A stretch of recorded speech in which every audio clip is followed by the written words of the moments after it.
Good day. I will be your conference operator today. All lines have been placed on mute to prevent any background noise. After the company's remarks, there will be a question-and-answer session. If you would like to ask a question, press star followed by the number one on your telephone keypad. If you would like to withdraw your question, press star one again. Before we begin, I would like to remind everyone that today's call may contain forward-looking statements within the meaning of the federal securities laws, including but not limited to the statements about BridgeBio's future operating and financial performance, business plans and prospects, and strategy. These statements are based on current expectations and assumptions that are subject to risk and uncertainties which should cause actual results to differ materially from those expressed or implied in these forward-looking statements. For a discussion of these risks and uncertainties, please refer to the disclosure in today's earnings release and BridgeBio's periodic reports and SEC filings. All statements made here are based on information available to BridgeBio as of today, and the company undertakes no obligation to update any forward-looking statements made during this call, except as required by law. With that completed, BridgeBio, you may begin your conference. Thank you, operator, and thanks to everyone for joining this call. Together with our incredible team, I'm grateful to be able to share with you, on behalf of the extraordinary physicians, participants, families, and caregivers involved, the positive phase 3 results of our PROPEL 3 clinical trial. The strongly positive and consistent data the community worked tirelessly to generate come together at this moment to portend a new and better day for the families we serve. And we are excited to continue our partnership with the Achondroplasia community to ensure we meet their needs as we move our medicine into the commercial setting. As a reminder, the slide deck associated with this call is publicly available, and we will refer to specific slide numbers as we progress the discussion. Before I briefly set the corporate context in today's readout, I want to begin with the most important slide in this document, slide 5. A thank you to the amazing and inspiring children and families, advocates, physicians, clinical research staff, and collaborating research partners that made this study possible. As we have hopefully demonstrated in the past across conditions as disparate as MOCD type A and ATTR cardiomyopathy, we recognize our responsibility to you now and therefore plan to continue studying this medicine in additional settings and to provide it as broadly as possible for those who may want it. Turning to slide 6, I'll take a brief moment to provide some corporate context for today's data. As many of you know, BridgeBio was founded 10 years ago to target well-described genetic diseases at their source. With this positive phase 3 result, we extend our ability to serve communities with unmet need and build on our team's remarkable track record. Our 4 most recent phase 3s in ATTR cardiomyopathy, LGMD2I, ADH1, and achondroplasia have all been markedly successful and together laid the groundwork for a diversified and differentiated genetic disease company in the years to come. We do this work knowing that every minute matters for the communities we serve. As shown on slide 7, we seek to minimize time and expense per program so that we are able to do and serve both large and small genetic marketplaces in economically responsible ways. We do this in part by employing small teams to run each of our programs forward, our belief being that at least in the R&D setting, smaller teams work harder, faster, sweat the details more, and have more fun doing it. This style of work is particularly well suited for advancing programs in the Mendelian disease space, where we start with a strong understanding of pathomechanism and what is required of a medicine to matter. Selecting the right problems to work on, not just the right platform, is an underrated and hard to explain skill. A team's prowess in this regard can only be understood retrospectively. On slide 8, we suggested our strong scientific substrate and decision-making processes are yielding today a high probability of technical success from our portfolio. Over time, we hope we can approach the engineering-like success rates that Genzyme and Shire demonstrated when pioneering the ERT and PRT spaces. Finally, as suggested on slide 9, there is no better time than now to be applying the principles of efficient operating and high-quality problem selection to the field of genetic disease.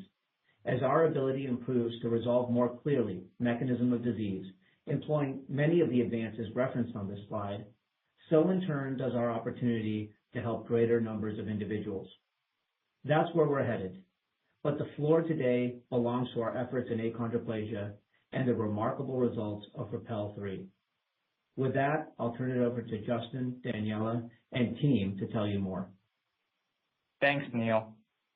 Our belief in Infigratinib, just like with any BridgeBio program, is rooted in the foundational belief that the status quo is not good enough for families and individuals living with genetic conditions. It's a belief that we can and that we should do better than current options by targeting the cause of biology, which for achondroplasia is directly inhibiting FGFR3 gain of function. PROPEL 3 is the culmination of a scientific journey that started back in 1994 when gain of function mutations in FGFR3 were first identified as the cause of achondroplasia. This discovery led to the seminal paper at JCI in 2016 by our scientific collaborators at INSERM, led by Dr. Laurence Lejeune-Mallet, who used Infigratinib to demonstrate for the first time profound improvements in achondroplastic mice. 8 years later, we published our seminal results from our phase 2 data in the New England Journal of Medicine, demonstrating proof of concept that directly targeting FGFR3 can lead to more types of efficacy and deeper efficacy in the clinic. And that brings us to today's top-line readout for PROPEL 3, where the totality and consistency of evidence clearly demonstrates a best-in-class product profile that is able to do more and to do better than the status quo. Now, moving to slide 12. I'm pleased to announce that across every single key measure of efficacy, Infigratinib sets a new bar while also being a safe daily oral. On the primary endpoint of change from baseline and annualized height velocity, where the bar has been stuck at plus 0.15 centimeters per year, Infigratinib was able to demonstrate a mean difference against placebo of plus 0.21 centimeters per year, and an LS mean difference of plus 1.74 centimeters per year, with both P's being less than 0.0001. This is the largest change ever observed in RCT for achondroplasia, which is all the more impressive given that we studied the broadest age range across any trial. On change in height Z-score, a secondary endpoint, where no treatment arm has been able to show more than an improvement of plus 0.3 standard deviations, we broke plus 0.4 for the first time on a treatment arm, with an LS mean of plus 0.41 on the Infigratinib arm and an LS mean difference against placebo of plus 0.32, with a P of also less than 0.0001. Impact on upper to lower body proportionality has been the endpoint that has been most difficult for any 52-week placebo-controlled trial to show real impact on. We're excited to announce today that for the first time, a statistically significant result has been achieved against placebo. In a pre-specified exploratory analysis described in the SAP, we demonstrated an LS mean difference of minus 0.05 against placebo, with a p-value of less than 0.05 in children younger than 8 years of age. This was a subgroup that was nearly 60% of our trial population. In the overall population, we demonstrated a favorable trend, with also a very strong treatment arm effect of minus 0.05. Finally, on safety, we're thrilled to repeat the results that we saw in cohort 5 for PROPEL 2. We had a well-tolerated safety profile that was consistent with the lack of inhibition of FGFR1 or 2. There were no SAEs related to study drug or discontinuations related to study drug. There were only 3 cases of hyperphosphatemia. All 3 cases were mild, asymptomatic, transient, and resolved without the need for either dose reduction or discontinuation. There were no AEs associated with inhibition of FGFR1 or 2, such as corneal or retinal. And importantly, we avoided the AEs associated with CMP analogs, such as symptomatic hypotension, ISRs, and hypertrichosis. Given the totality and consistency of this data, we believe that the future of treatment options for achondroplasia does not involve a needle, whether it be daily or weekly. I'll now hand it over to Dr. Daniela Rogoff, our Chief Medical Officer, who has been with this program since day one, to go over these results in detail. Keep in mind that these are just the top-line data and that more detailed results will be forthcoming in future conferences. Thank you, Justin. Let's start on slide 14 with the overall phase 3 study design. This was a double-blind placebo-controlled trial to evaluate the efficacy and safety of oral infigratinib in children 3 to less than 18 years of age with potential to grow. As you can see, PROPEL 3 covered the largest age range of any randomized controlled trial ever conducted in achondroplasia. Children had to have completed at least 6 months in our observational study PROPEL before being randomized in a 2-to-1 ratio to receive either infigratinib or placebo. Children received treatment for 52 weeks and then were offered the possibility to roll over to the long-term extension study PROPEL-OLE.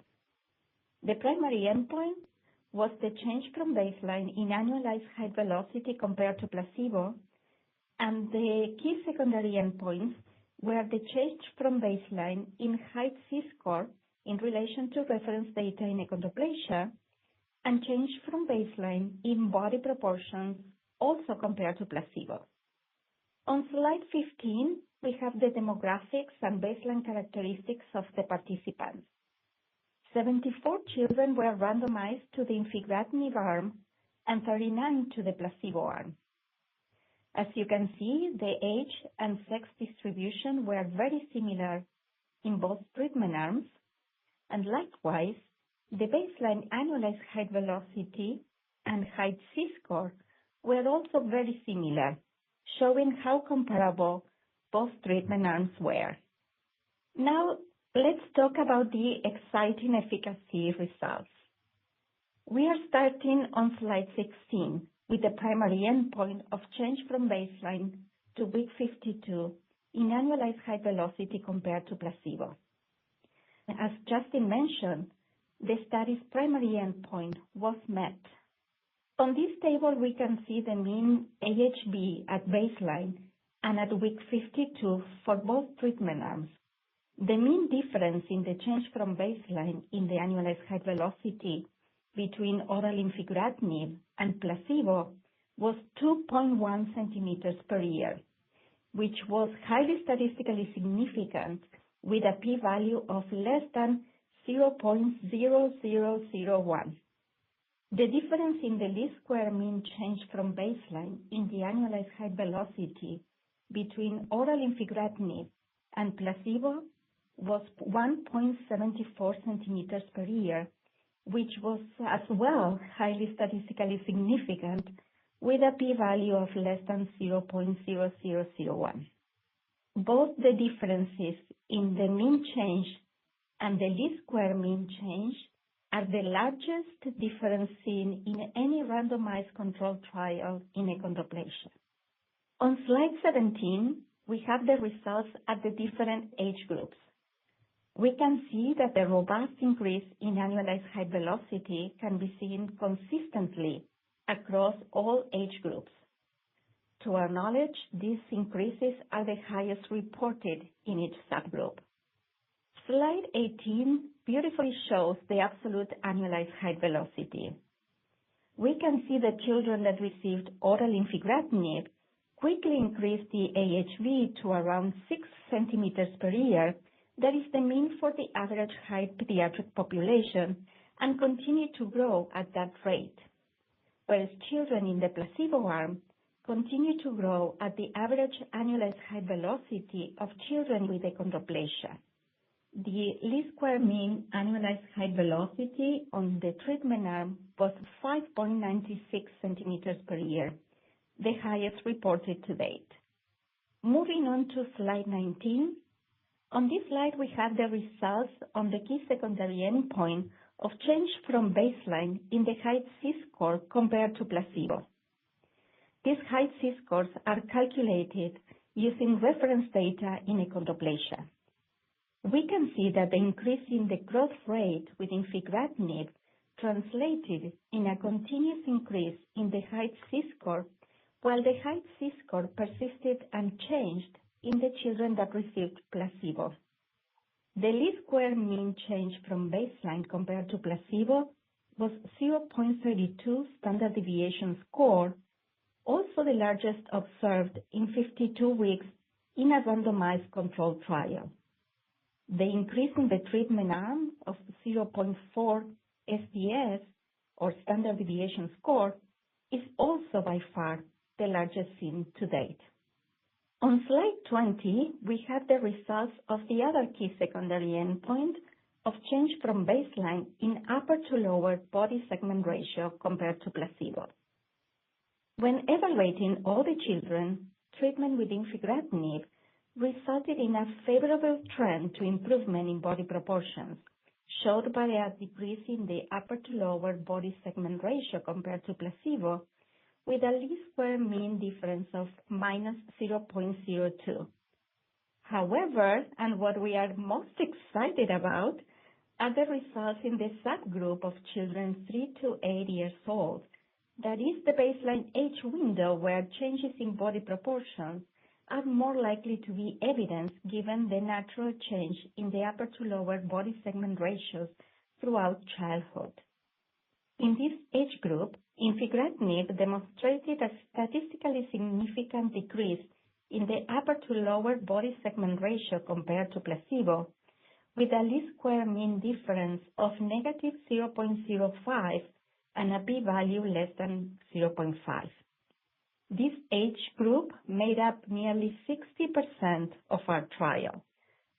Oral infigratinib is the first drug to demonstrate a statistically significant difference in body proportions in a one-year treatment trial. Now let's move to safety on slide 21. Infigratinib was well tolerated with no safety concerns and no safety signal indicating inhibition of FGFR1 or 2. Most adverse events were grade 1 or 2 in severity and typical for children of these ages. Treatment emergent adverse events were well balanced between the treatment arm and the placebo arm.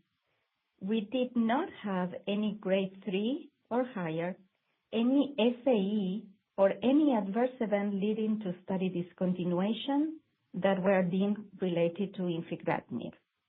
Focusing on areas of interest, we had only 3 cases of hyperphosphatemia, all of which were mild, asymptomatic, transient, and did not require dose reduction or discontinuation. We did not have any adverse event associated with inhibition of FGFR1 or 2, such as retinal or corneal adverse event. On slide 22, we can see the phosphorus levels throughout the study. The darker blue line shows the mean and standard deviation of the phosphorus levels in the infigratinib arm, and the lighter gray line in the placebo arm. The colored area reflects the reference range. As you can see, the mean phosphorus levels were very comparable between both treatment arms at all time points and within normal ranges.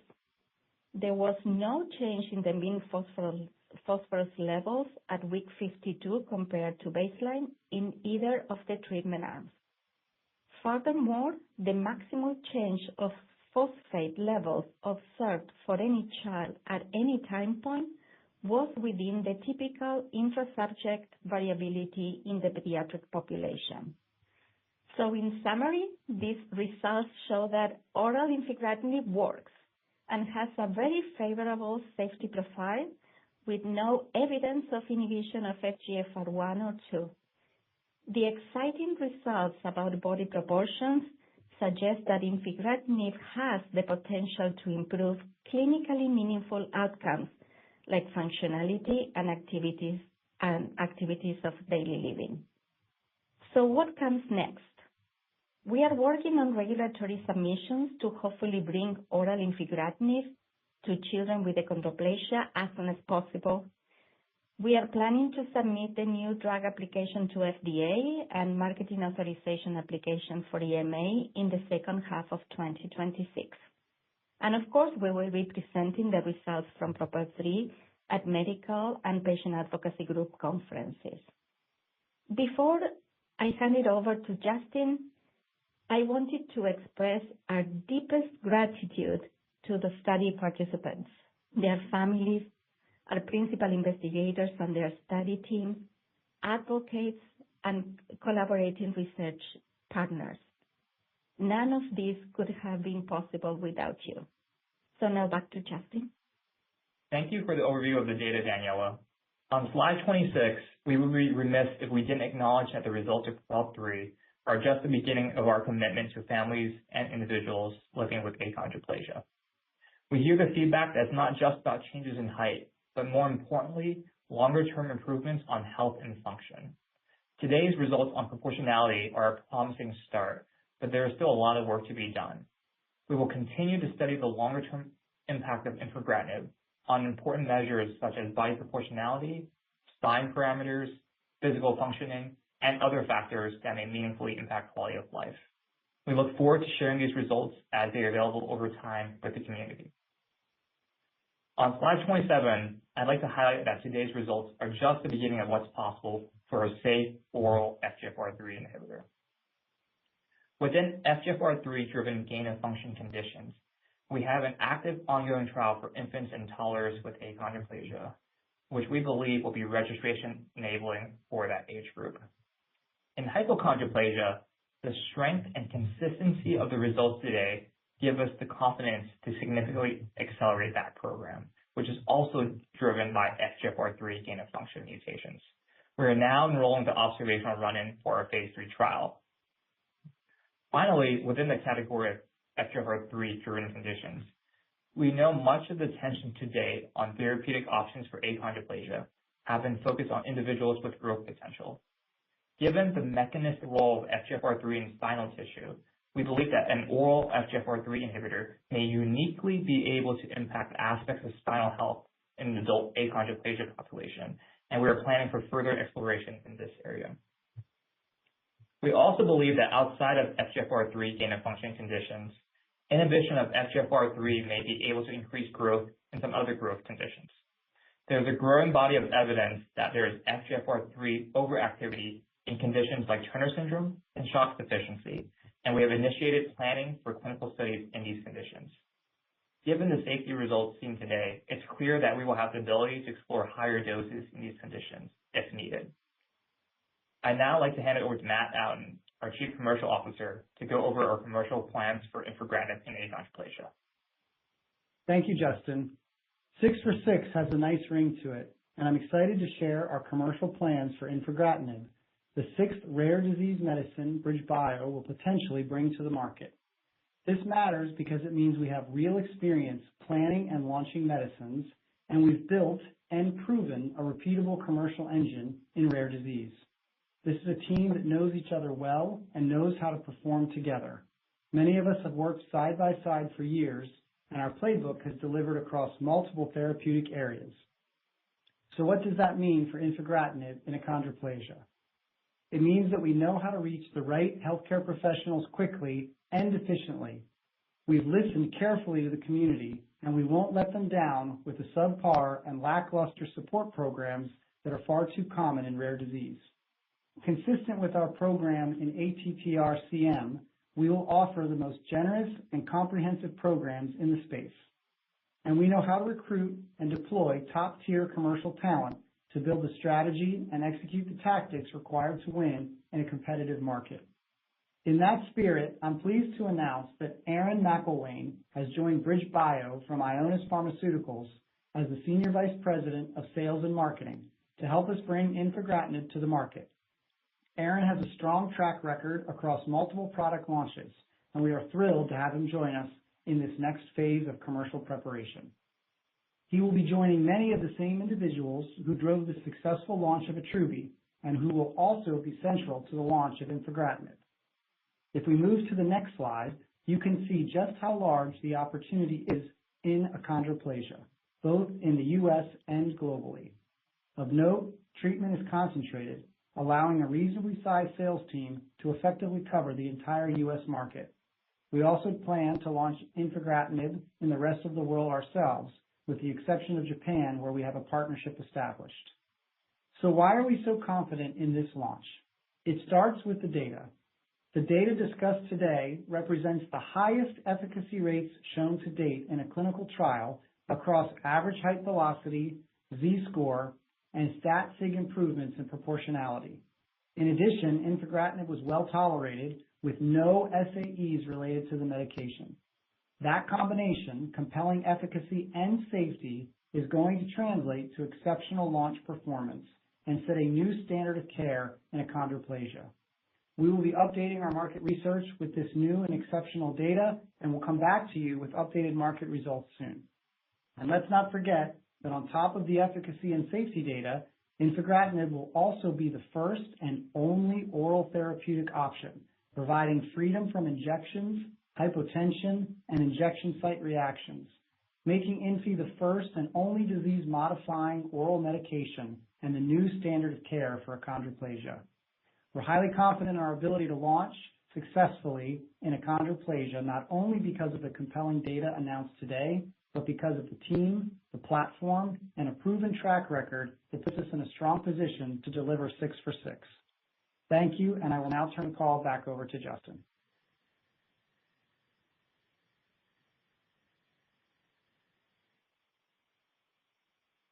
All right, thank you, and we will now take questions. Thank you. Once again, everyone, if you would like to ask a question for the Q&A, please press star followed by the number 1 on your telephone keypad. And if you would like to withdraw your question, simply press star 1 again. Our first question comes from the line of Biren Amin with Piper Sandler. Please go ahead. Yeah, hi, guys. Thanks for taking the question, and congratulations on all the data. Maybe just to start off, as you think about how this data translates to a commercial opportunity, how are you thinking about peak year sales opportunity for Infigratinib and overall market share based on the strength of the data that you presented today? And can you maybe share more on the commercial opportunity across both U.S. as well as ex-U.S. geographies? Thank you. Thanks for the question, Biren. Now, this data set really represents, the best case scenario for commercial PBC. Superior AHV, superior changes in height Z-score, clean safety win, and the surprise upside of showing an impact on proportionality, especially one as commercially important as the 3 to 8 group. Now, with clinicians that we've spoken with so far, they've used phrases like game changer or transformative. Now, Matt, you can probably comment more on the market sizing. Sure. Thanks, Justin. So I guess I would just call out the skeletal dysplasia market's already about $5 billion, including achondroplasia. And remember, the market research that we were using before, it did and continues to show that injection burden is a significant concern, and families are eagerly awaiting an oral option. And in the research we've done before, we were using our old TPP. Even with that, we saw over half of the market being captured with Infigratinib. And as I mentioned earlier, we're refreshing that data now and changing up our target profile with the new data announced today. And that has a significant improvement in terms of what we were testing before, especially in proportionality. And we'll report back to you all on what we see post that market research.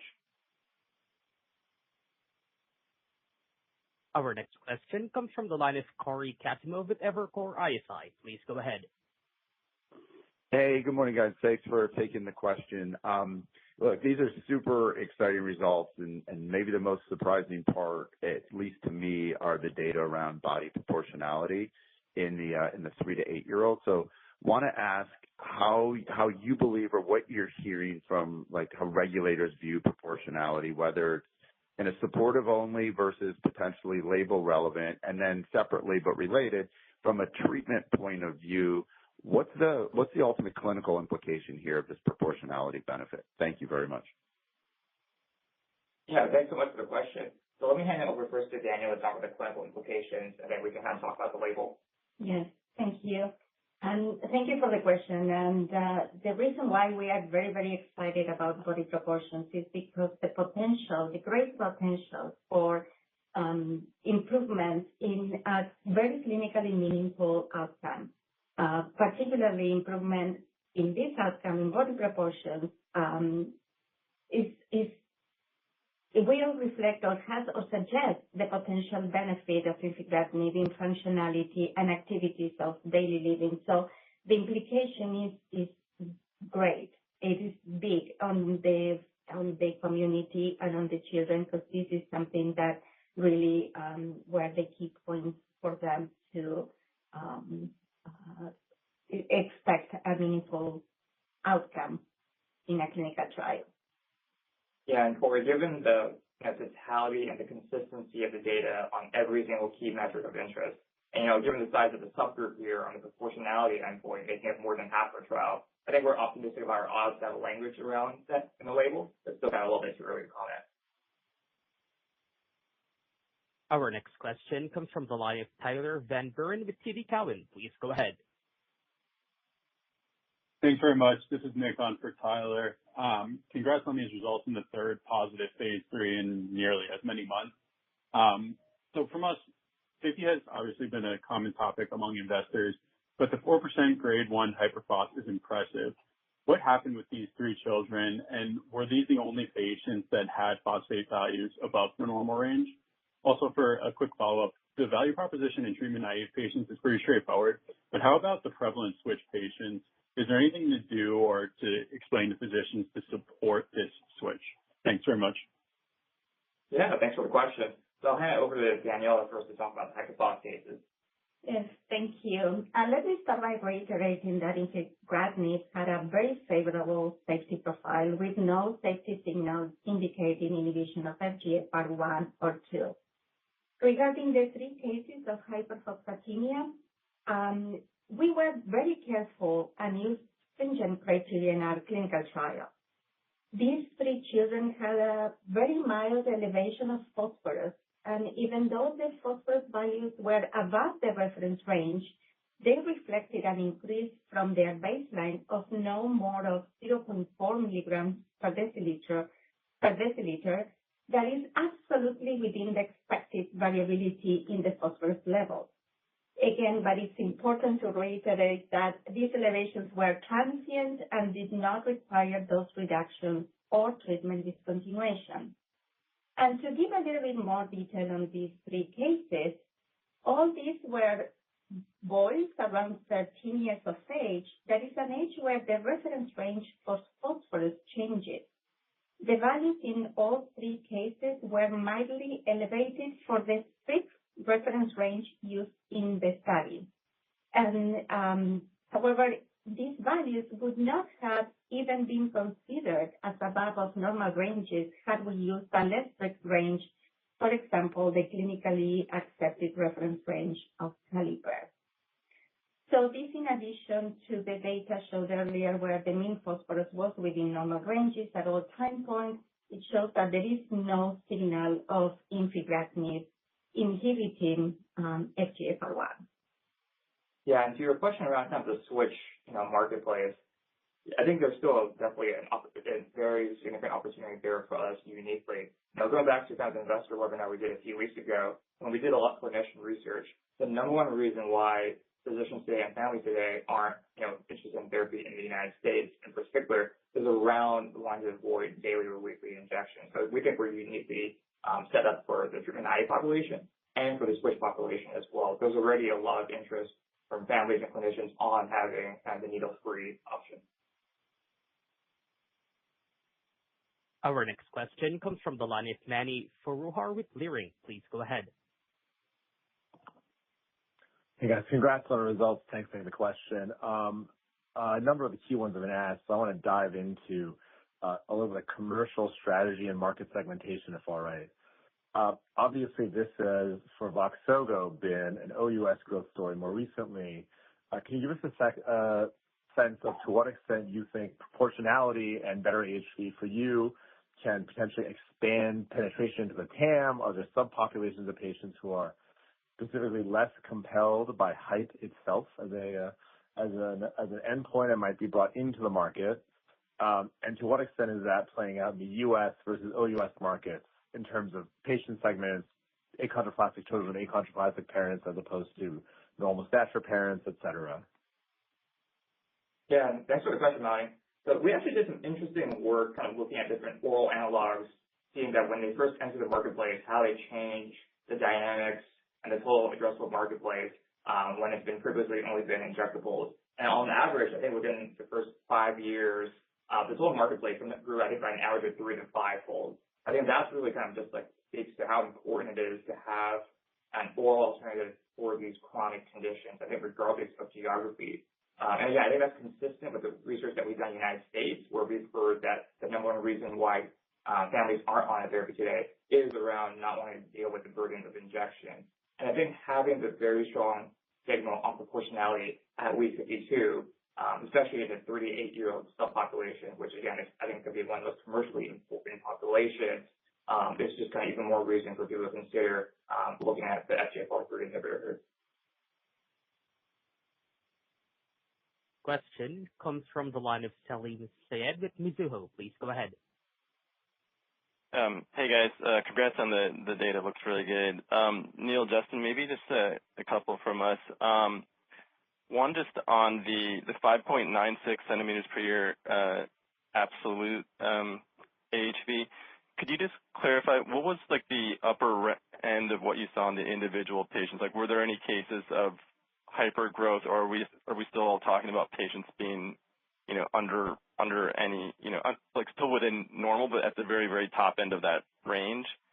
And then the second, just I think I missed a comment on the p-value of less than 0.05 for body proportionality. Is the base case that will get into the label with that p-value, or will you need to combine it with PROPEL 2, or what's exactly the status there and getting the body proportionality into the label with that p-value? Thank you. Yeah, no, I think thanks for the question. So why don't we kind of first talk about kind of the 5.96, right? I think that's actually, thanks for picking up on that. That's actually one of the numbers we're most excited about. When we've looked at historical literature across multiple different papers and natural history studies, the average AHV for the population of average stature is 6 centimeters per year, right? So I think the fact that we are essentially at that level just kind of goes to show that one, that really being able to inhibit FGFR3 at the source is able to kind of restore levels of growth back to kind of the wild type level. And two, there's really not much kind of room for further improvement. We didn't see any concerns around kind of overgrowth or anything like that. And I think again, it was a really nice data set holistically. Now, with regards to your question on proportionality, again, just kind of given the consistency of the data that we've seen in all the different measures, right, across AHV, Z-score, the strong proportionality signal that we saw in this large subpopulation, and the totality of the data, again, it's always too early to comment on kind of the regulatory discussions, but given the fact that we have breakthrough therapy designation with the FDA and a very collaborative relationship with the FDA today, I think we're optimistic that I think this would be a really differentiating label. Our next question comes from the line of Daniel Brill with Truist Securities. Please go ahead. Hi guys, good morning. Big congrats on a great outcome here. So I've been getting some questions on the two different change from baseline scores in AHV, the 2.10 centimeters per year and the 1.74. I guess, what does the LS mean actually adjust for, and which of these is the most appropriate for comparison versus the CMPs and your phase 2 signal? Thank you. Yeah, no, thanks for the question. First, I just want to comment that, infigratinib's efficacy was remarkably consistent between the phase 2 and the phase 3 data. 2.1 centimeters per year is the unadjusted mean between treatment and placebo, which is also the way it was measured in the phase 2.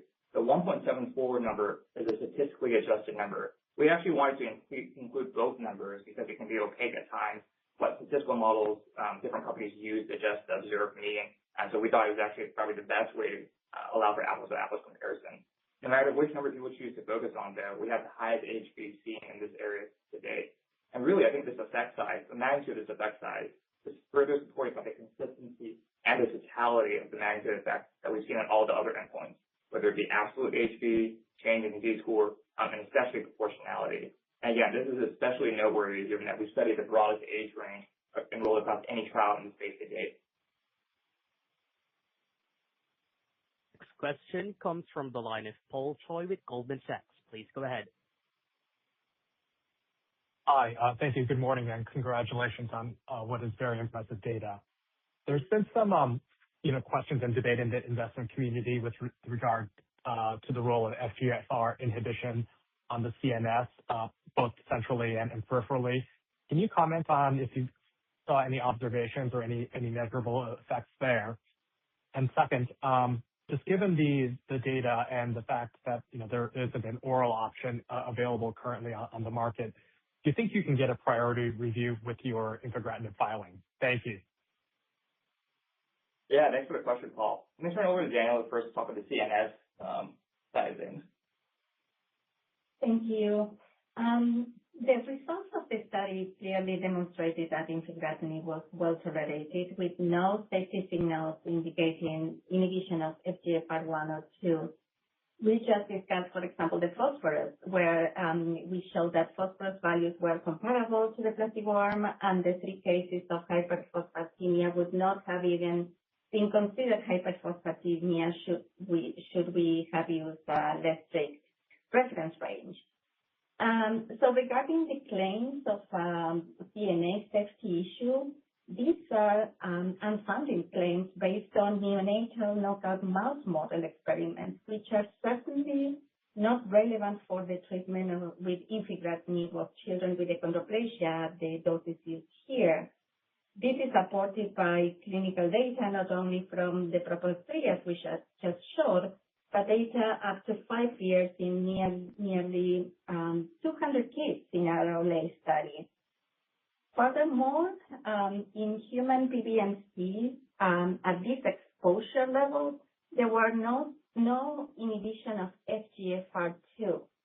So again, infigratinib showed a very favorable safety profile and with no signal of FGFR1 or 2 inhibition, like hyperphosphatemia or corneal or retinal disorders. So the claims of a CNS safety issues are not really scientifically or clinically substantiated. Yeah, and just to add a finer point on that, it's actually remarkable some of the outright lies one of our competitors in the space are saying, all they can do is make stuff up about other players in the space because they're not happy with the results. I think we stand firmly and proudly behind our safety profile. We're going to let our science speak, and we're not going to stoop to their level. Now, Paul, going back to your question on priority review, so given the fact that we have breakthrough therapy designation in this space, I think there was a recent study showing that there's like a 90% correlation between breakthrough therapy status and priority review. So kind of given the totality of the data that we were seeing today, I think we have a good shot at priority review. Our next question comes from the line of Andrew Tsai with Jefferies. Please go ahead. Hey, good morning. Congrats on all the success so far. Hopefully more to come. I distinctly remember you guys mentioning to look at Z-scores when you hosted the webinar last month. Really, your Z-score seems to outperform your peers. So what do you guys think this finding precisely means for the community? And then secondly, these scores do increase over time when we look at the kinetics in your slides, which then raises a question to me how much more improvement we can get on even more dosing past 52 weeks. So can we expect you to share another cut from the open label follow-up data maybe this year, or does that come later? Thank you. Yeah, thanks for the question. So let me hand it over to Daniela first to talk about the Z-score. Yes, so to address the significance of Z-score, it normalizes the height for the age and sex across the reference population that in this case is the achondroplasia reference population. This is the highest improvement in Z-score with an LS mean value of 0.41 in the treatment arm as a change from baseline, and a placebo-adjusted value of 0.32, which is also the highest across the trial. So this contextualizes the change in the height in relation to the population. And Justin? Yeah, I think kind of something else to add, what's remarkable about the height Z-score, other than the magnitude, is actually kind of the speed of the separation too. I think we were able to reach kind of like the milestone of like plus 0.2 and plus 0.3 faster than any other therapy shown in the space. And we're the first to ever get anywhere close to plus 0.4 on the treatment arm. Now, what does this actually mean, especially in terms of AHV, if your question around AHV as well? We have basically effectively normalized AHV to the group of the average stature population at the highest value seen across any trials at almost 6 centimeters per year.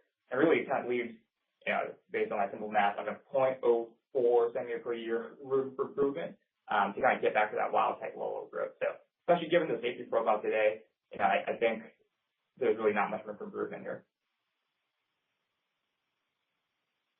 Our next question comes from the line of Ellie Merle with Barclays. Please go ahead.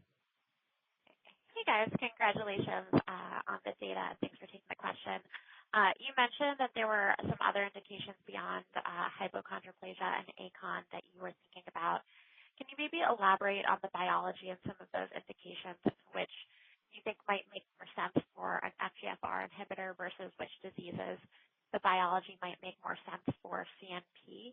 And then a second question, just for hypochondroplasia, how are you thinking about the increase in AGV that we should expect to see there relative to what we would see in achondroplasia, and any differences from a dosing perspective around how the dose response might compare between achon and hypochon? Thank you. No, thanks for the question here, Allie. So again, we're really excited about some of the work we're doing in other indications outside of hypochondroplasia and achondroplasia, such as Turner syndrome and shock deficiency. And I think, again, in those cases, there's actually a kind of developing body of literature kind of showing ties between those conditions and gain of function and activity in FGFR3. And so there's actually a mechanistic rationale for exploration of infigratinib in those indications. And if you think about how the CMPs are kind of trying to play up that kind of angle there, it's actually really through inhibition of the MAPK pathway, which obviously, if you kind of target upstream of the FGFR3 pathway, you would actually expect the same results and actually with the benefits of having the oral form factor as well. So we'll have more to come there. Now, with regards to your question around hypochondroplasia, I think we published a few months ago really the consistency of the in vitro data between the mutations in the hypochondroplasia setting compared to achondroplasia. So we really kind of don't expect any differences in dose or efficacy between achondroplasia and hypochondroplasia populations. But more to come there, and something we're really excited about. Our next question comes from the line of Anupam Rama with JP Morgan. Please go ahead. Hey guys, thanks so much for taking the question and congrats on the data.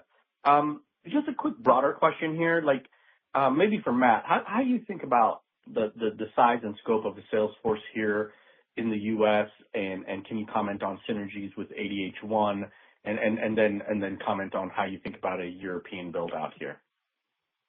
Yeah, thanks for the question. I mean, I think the nice thing is it's a fairly concentrated market, but it is a large market. I mean, I mentioned in some of my earlier comments, right now it's $5 billion globally.